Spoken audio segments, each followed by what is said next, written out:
52, blue 52, on one, hut, hi.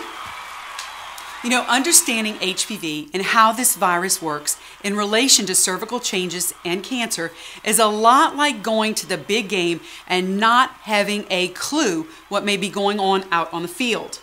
So what does an I formation mean? Why did he throw the yellow flag?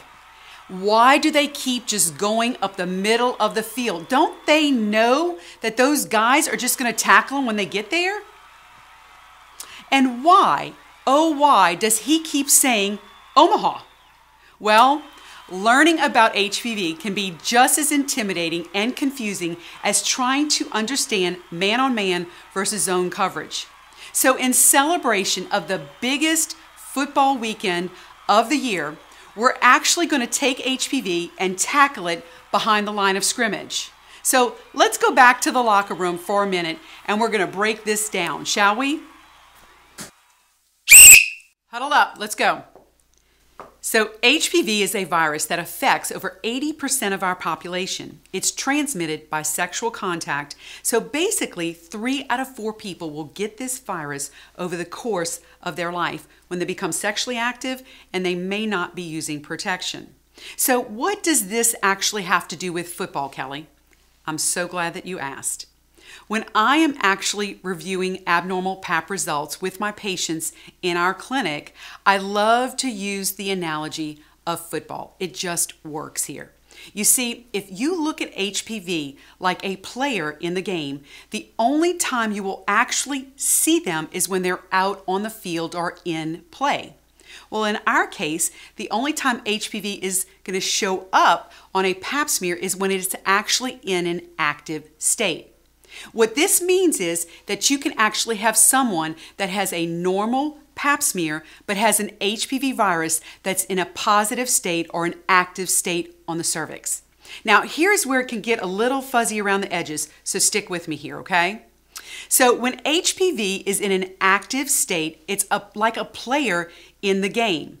When the player comes out of the game or the HPV is forced into a dormant state, then they are no longer able to make any plays in the game.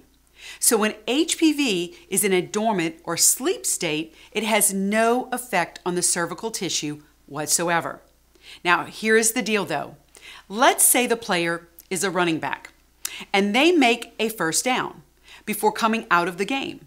Well, do they take the play away from him? No, they don't. We would be really upset if they did.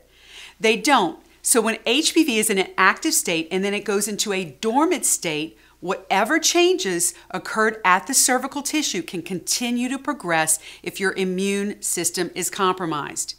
So how do I make sure to reduce the chance of having any cervical changes and maybe reducing the chance of preventing cervical cancer down the line?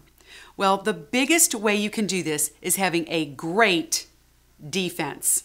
That means that anything that you could do to boost your immune system is actually going to help you to make sure to keep the virus in the sleep or dormant state. And based on the type of HPV that you actually might have, you could shut it down altogether. So getting plenty of rest, reducing your stress, like that's going to happen, exercise, eating right, taking vitamins and supplements can help to ensure that the defense helps to keep the HPV scoreless. To learn more about HPV and cervical dysplasia, click the link below or visit us at healthcareinanutshell.com.